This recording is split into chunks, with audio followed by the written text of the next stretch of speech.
अंग्रेजी में बातचीत करने का शानदार तरीका बताऊंगी। देखिए, जब भी आप बातचीत करें तो एक चीज बहुत जरूरी होती है और वो है शिष्टाचार। आपको किससे किस तरीके की बात करनी है, किस सिचुएशन में किस तरीके से किसी से सवाल करना है, किसी को जवाब देना है, ये सब कुछ आना आपको जरूरी है। इसको आप शिष्टाचार कह लीजिए, डिसिप्लिन कह लीजिए या कर्टसी कह लीजिए। आप अलग अलग सिचुएशन में इसको अलग अलग तरीके से बुलाया जाता है, लेकिन है ये एक ही चीज। तो आपको ये चीज आनी बहुत जरूरी है। तो आज की class level up spoken English course की क्लास नंबर 12 है, जिसमें आज हम लोग ये सीखेंगे कि आप कैसे किसी से बातचीत कर सकते हैं और बातचीत के दौरान जिस शिष्टाचार को फॉलो करने की बात मैं कर रही हूँ उसको आप कैसे अंग्रेजी के माध्यम से फॉलो कर सकते हैं। तो किसी को धन्यवाद या थैंक यू आप कैसे कैसे कह सकते हैं, किस सिचुएशन में कहना है, कैसे कहना है और किस सिचुएशन में क्या बोलेंगे तो वो ज़्यादा प्रभावशाली रहेगा। अगर आप किसी को जस्ट मतलब ऐसे ही जेस्चर के तौर पर कह लीजिए या कोई फ्रेंडली बिहेवियर है उस तौर पर कह लीजिए, तो आप सिर्फ थैंक्स बोल करके निकल सकते हैं। क्या निकल सकते हैं बोल करके? थैंक्स बोल के निकल सकते हैं। इसके अलावा किसी को अगर आपको वाकई धन्यवाद करना हो तो आप थैंक्स अ लॉट बोल के निकल सकते हैं। थैंक्स अ लॉट का मतलब होता है कि बहुत ज़्यादा धन्यवाद। लॉट का मतलब होता है बहुत, तो बहुत ज़्यादा धन्यवाद, thanks a lot. Thanks a million मतलब उससे भी ज़्यादा आपको उसको दिल से, तहे दिल से शुक्रिया कहना है, थैंक यू करना है। तो थैंक्स अ मिलियन का इस्तेमाल कर सकते हैं, मेनी थैंक्स का इस्तेमाल कर सकते हैं। ये भी थोड़ा सा दोस्त वगैरह के टाइप पे या जान पहचान के टाइप के लोग के अगर बात करें तो आप मेनी थैंक्स का इस्तेमाल कर सकते हैं। थैंक यू वेरी मच बहुत ज़्यादा फॉर्मल है, तो फॉर्मल जगहों पर यानी कि आपका ऑफिस हो गया या आप किसी ऑफिस पे विजिट कर रहे हैं, आपने कोई काम निकलवाना है किसी ऑफिसर से या किसी से कुछ काम करवाना है, किसी से कुछ पूछना है, उसने आपको सही तरीके से जवाब दे दिया तो thank you so much, thank you very much का इस्तेमाल करेंगे। थैंक यू सो मच का इस्तेमाल भी आप कर सकते हैं, काफ़ी वाइडली इसका इस्तेमाल होता है। मतलब थैंक्स और थैंक यू सो मच, इन दोनों का इस्तेमाल जो है बहुत वाइडली होता है। थैंक्स का इस्तेमाल फॉर्मल जगहों पर मत करिएगा, यानी कि किसी ऑफिस में गए हैं, किसी बड़े पदाधिकारी से मिल रहे हैं तो वहाँ पर सिर्फ थैंक्स नहीं बोलना है। वहाँ पे आपको थैंक यू सो मच, नहीं तो थैंक्स अ मिलियन, नहीं तो थैंक यू वेरी मच ये बोल सकते हैं। थैंक्स और टन का इस्तेमाल भी कर सकते हैं। मतलब बेसिकली आप कहना ये चाह रहे हैं कि आपके थैंक्स की जो मात्रा है वो बहुत ज़्यादा है। क्या है? बहुत ज़्यादा है। अच्छा, अब समझने वाली बात ये है कि कोई अगर आपको थैंक यू बोले, आपको धन्यवाद करे पिछले बताए किसी भी तरीके से, जैसे किसी ने थैंक्स बोल दिया आपको, किसी ने थैंक्स अ मिलियन बोल दिया, किसी ने थैंक यू वेरी मच बोल दिया, थैंक यू सो मच बोल दिया, तो आपका क्या जवाब होना चाहिए? क्योंकि शिष्टाचार तो यही कहता है कि अगर सामने वाले ने थैंक यू बोला है तो उसका जवाब तो देना बनता है ना? तो कोई अगर आपको धन्यवाद बोले, आपको थैंक यू बोले तो आप क्या बोलोगे? आप अगर शॉर्ट और सिंपल रखना चाहते हैं तो सिर्फ वेलकम बोल करके निकल सकते हैं। थोड़ा बढ़ाना चाहते हैं तो यू आर वेलकम बोल सकते हैं। अगर आपको मतलब उसने थैंक्स कहा और आप थैंक्स एक्सपेक्ट नहीं कर रहे थे और आपको नहीं लगता कि अरे नहीं भी बोलेगा तो चलेगा, तो आप दैट्स ओके बोल करके निकल सकते हैं। दैट्स ऑल राइट भी बोल सकते हैं।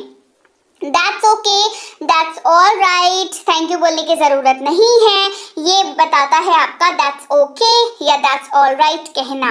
इसके अलावा अगर आप किसी के थैंक यू बोलने से बहुत खुश हैं और इन रिटर्न आपने कुछ काम किया है उसका और उसके बाद वो आपको थैंक यू बोल रहा या बोल रही है, तो आप माई प्लेजर का इस्तेमाल करेंगे। किसका इस्तेमाल करेंगे? माई प्लेजर या दैट्स माई प्लेजर। देखिए, समझिए, समझने वाली बात है कि इसका इस्तेमाल माई प्लेजर या दैट्स माई प्लेजर का इस्तेमाल कहाँ पर करते हैं? इसका इस्तेमाल वहाँ पर करते हैं जब आपने किसी के लिए कुछ किया फेवर, ठीक है, और उस फेवर के बदले में, और आप वो फेवर करके खुश हैं और उस फेवर के बदले में आपको थैंक यू सुनने को मिल रहा है, thanks a lot, thanks a ton, thanks a million सुनने को मिल रहा है, तो आप कहेंगे दैट्स माई प्लेजर या माई प्लेजर का आप इस्तेमाल करेंगे।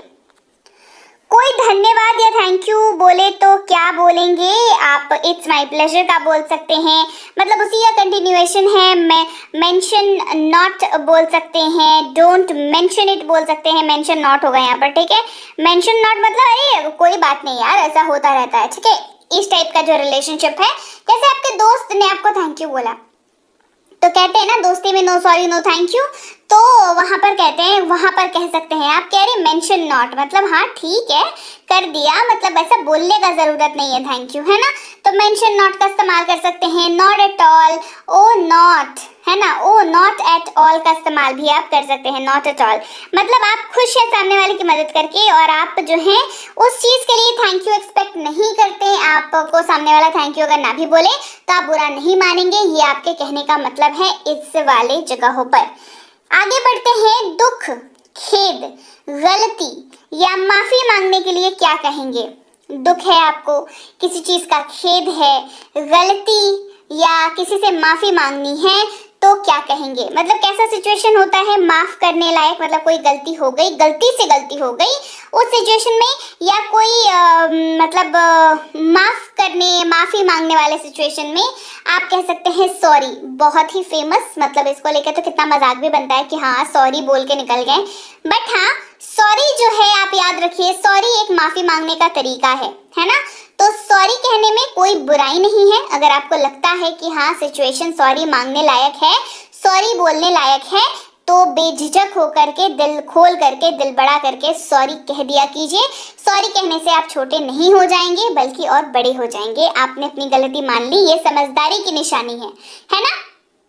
तो सॉरी कह सकते हैं एक्सक्यूज मी, क्या कह सकते हैं एक्सक्यूज मी। अब समझिए एक्सक्यूज मी जो है ना वो माफी मांगने के लिए इस्तेमाल होता है, बिल्कुल होता है, किसी को टोकने के लिए इस्तेमाल होता है और या किसी को उसकी अवस्था से भंग करने के लिए इस्तेमाल होता है। जैसे मान के चलिए बहुत ज़्यादा भीड़ है और बहुत सारे लोग क्राउड में खड़े हैं और आपको कहीं पे जाना है, तो आप क्या करेंगे, मतलब आपको उस क्राउड से होके निकलना है, आपको उस भीड़ से होके निकलना है, आप सिंपली कहते हैं एक्सक्यूज मी कह करके आप जगह बना करके वहां से निकल सकते हैं। तो आप बेसिकली क्या कह रहे हैं, आपके सबको माफी मांगते जा रहे हैं एक तरीके से देखा जाए तो, हाँ, क्योंकि आप उनकी अवस्था से उनको डिस्टर्ब कर रहे हैं। कोई हो सकता है ग्रुप में खड़ा होकर के बातचीत कर रहा हो, आप कहेंगे एक्सक्यूज मी तो डिस्टर्ब हो जाएगा, तो आपने पहले ही क्या कर लिया, माफी मांग ली। एक्सक्यूज मी का मतलब ही इस तरीके से ये इस्तेमाल किया जाता है। पार्डन मी, ठीक है, पार्डन मी मतलब आपने कोई चीज अगर आपको बोली गई है, आपने हो सकता है अनसुना कर दिया, ध्यान नहीं दिया, उसके लिए माफी मांगने के लिए पार्डन मी का इस्तेमाल होता है। आई एम सॉरी का इस्तेमाल कर सकते हैं, आई एम रियली सॉरी, मतलब आप तहे दिल से माफी चाहते हैं, उसके लिए कह सकते हैं आई एम रियली सॉरी, या फिर पार्डन, सिर्फ पार्डन का इस्तेमाल भी आप कर सकते हैं, कोई समस्या नहीं है। अब आपको कोई सॉरी बोले तो क्या बोलूं, मतलब आपको किसी ने सॉरी कहा तो आप इन रिटर्न क्या बोलेंगे, कोई बात नहीं, हिंदी में कहते हैं, पर अब अंग्रेजी में सीखेंगे, कहेंगे ऑल राइट। ऑल राइट क्या कहेंगे, ऑल राइट, नहीं तो that's all right, that's all right कह सकते हैं, इट्स ऑल राइट, क्या कह सकते हैं, इट्स ऑल राइट कह सकते हैं, नो प्रॉब्लम, क्या कह सकते हैं, कह सकते हैं नो प्रॉब्लम, नो मैटर मतलब कोई बात नहीं, छोड़ो हटाओ कोई बात नहीं, नेवर माइंड मतलब हाँ ठीक है कोई बात नहीं, माफी मांगने वाली कोई बात नहीं है इसमें, तो सॉरी मत बोलो, है ना, इस तरीके से कहते हैं। तो इन सब की जगह पे आप all right, it's all right, that's all right, it's okay, no problem, no matter, never mind, ये सब में से किसी का भी इस्तेमाल आप कर सकते हैं।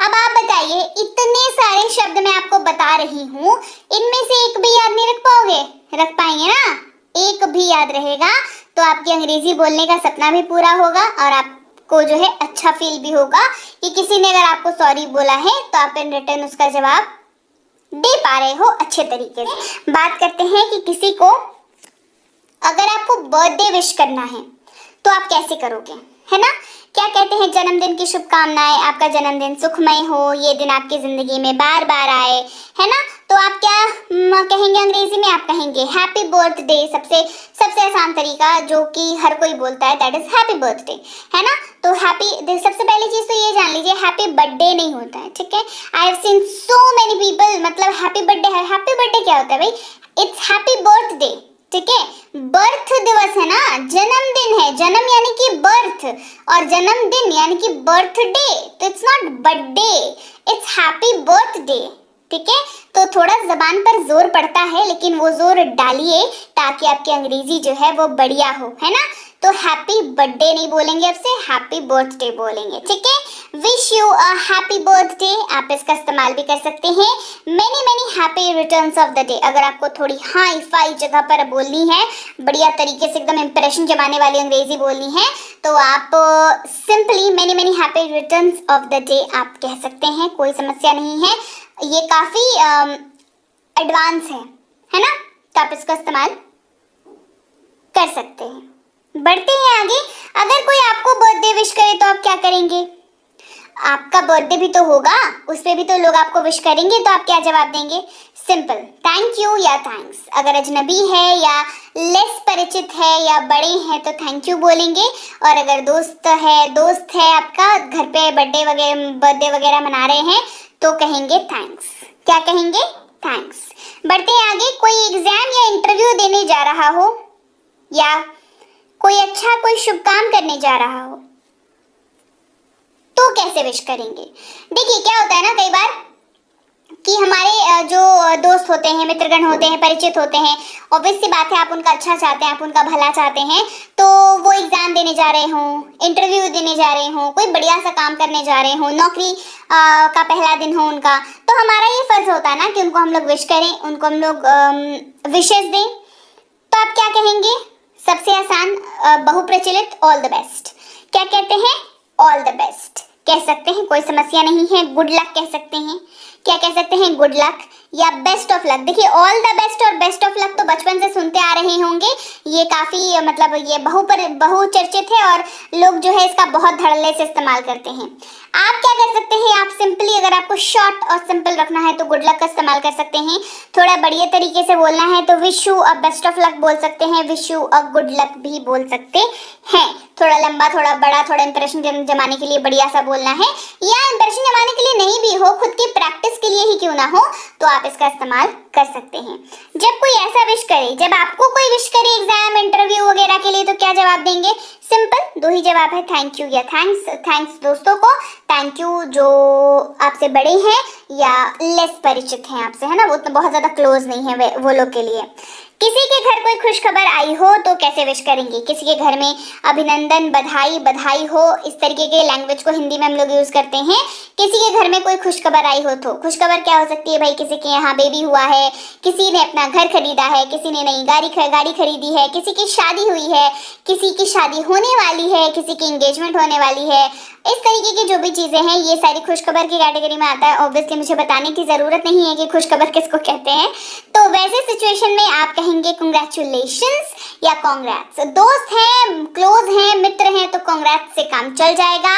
अगर लेस परिचित हैं या फॉर्मल रिलेशन है, जैसे ऑफिस का कोई बंदा है, ऑफिस का बॉस है आपका, या जिससे आप बेसिकली थोड़े लेस परिचित हो और उनसे ना थोड़ा फॉर्मल वाला हो, बहुत ज़्यादा एकदम बड्डी ना हो आपका, तो उसको कांग्रेचुलेशंस आप कह सकते हैं। इंप्रेशन जमाने के लिए कह लीजिए, या आपसे लेस परिचित हो उन लोगों से, आप सिंपली कांग्रेचुलेशंस का इस्तेमाल कर सकते हैं। कोई अगर आपको कांग्रेचुलेशंस बोले या कांग्रेट्स बोले, तो कांग्रेट्स अगर बोले तो थैंक्स बोलेंगे, क्योंकि कांग्रेट्स कौन बोलता है, किसने बताया, क्या कौन बोलता है?